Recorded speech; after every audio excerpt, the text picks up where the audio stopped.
Hi there, and thank you for joining UnSCRIPted. I'm Angela Kashuba, Dean of the UNC Eshelman School of Pharmacy. We have an amazing community here at the school, all working toward a shared goal of solving the world's most pressing healthcare challenges. I'm excited for you to hear unscripted stories of faculty, staff, students, alums, and partners. Today, I have invited Cynthia Hill to my office for a conversation. Cynthia is a UNC Pharmacy alum and an award-winning filmmaker. Welcome, and thanks for joining us. Thanks for having me. So tell me how you made your way to pharmacy school. I came from a small town in eastern North Carolina, Pink Hill, and I really didn't know what I was going to do. As a female growing up in a rural part of the state, there were only just a few professions that seemed to be open to women at the time, and that would be like nursing or teaching. So I was a freshman here at UNC and looking at what my choices were for major, and I'll have to be honest with you, I looked at the list, and the highest starting salary for an undergraduate degree, which at that time, the pharmacy degree that I received was a BS degree, and it took 5 years. But it was the very first one on the list. Okay, yeah. So for me, I was like, okay, I don't want to be poor anymore, so I'm going to be a pharmacist. And so I knew, I had some connections. I had never worked in the pharmacy before in Pink Hill, but it felt familiar enough to me. And I was good at math and science, at least according to my high school teachers. Yes. And so I went down this path to go to pharmacy school. Yeah. I really didn't have much of a plan, except I wanted to get out of Pink Hill, but I just wanted to have a different experience, and I didn't have a plan. My plan was no plan, and it seems to be kind of how I've operated my whole entire life, is just to kind of jump in and just see where it takes me. So pharmacy school seemed like a logical choice at the time. Yeah. And then I had to get into pharmacy school. So Right. Which you did successfully. I did successfully. Yeah. So what was the first experience for you to combine pharmacy and filmmaking together? Well, it's kind of a sordid story, but I'll give you the abridged version.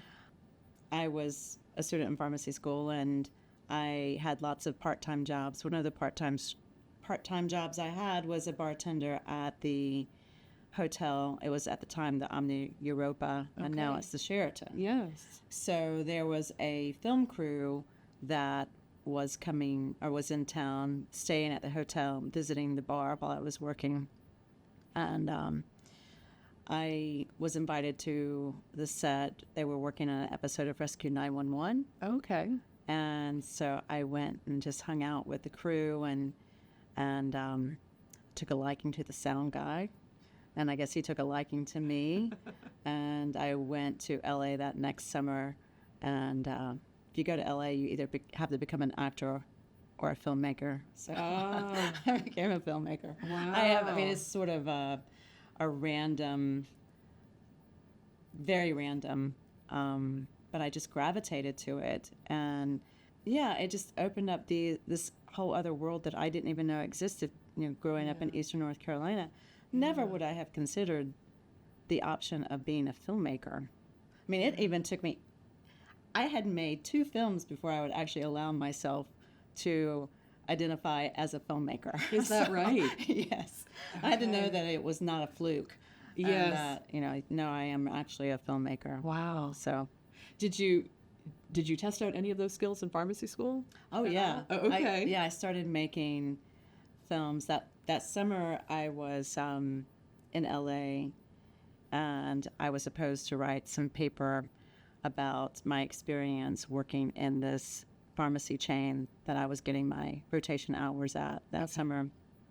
And as I was going to film sets with this guy that I had been hanging out with and working in my retail position, I decided that I was going to make a film instead of writing a paper. I made a short film about children with diabetes while I was out there. Okay. And I turned that in as my paper. And so then I turned in a couple of things after that. There were also videos. So I kept doing this over and over again. And surprisingly, the professors let me do it.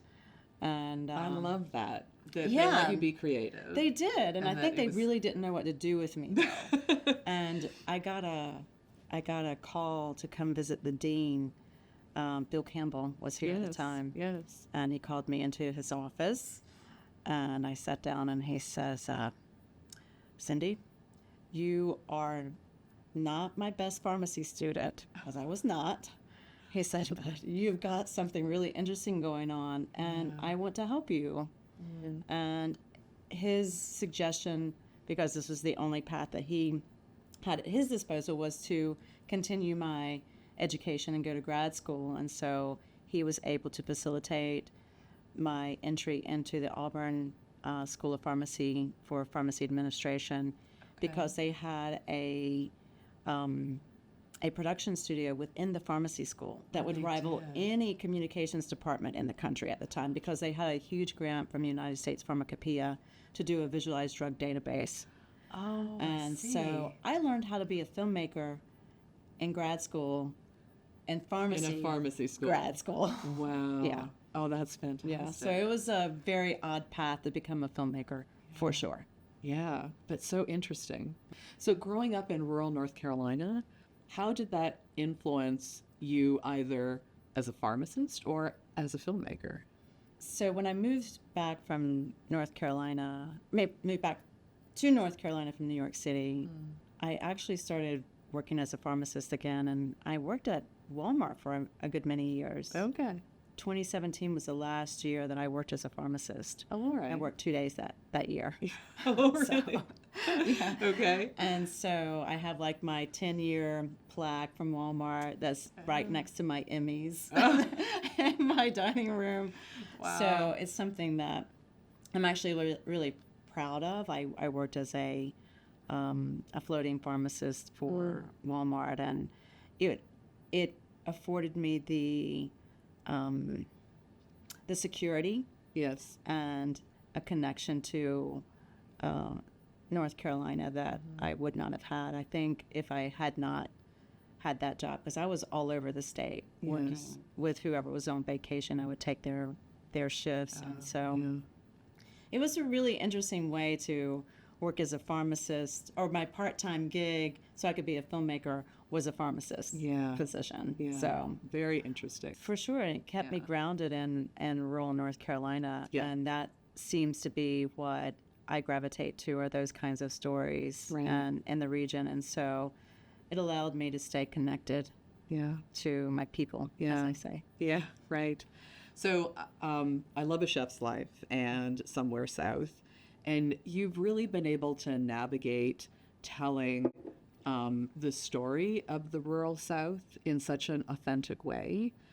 What is your secret to be able to do that and to kind of dispel myths about the rural South and really talk about the authenticity of people?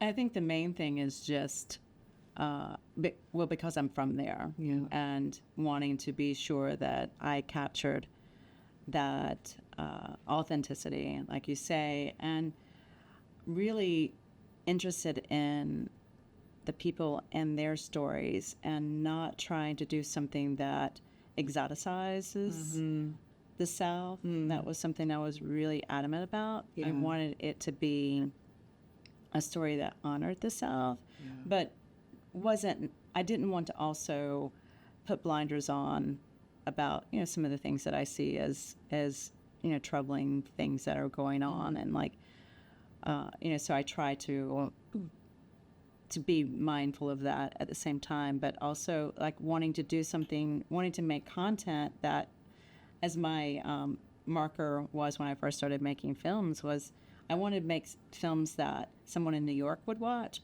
and that my grandma would also watch. Oh, yeah. I love that. So, yeah.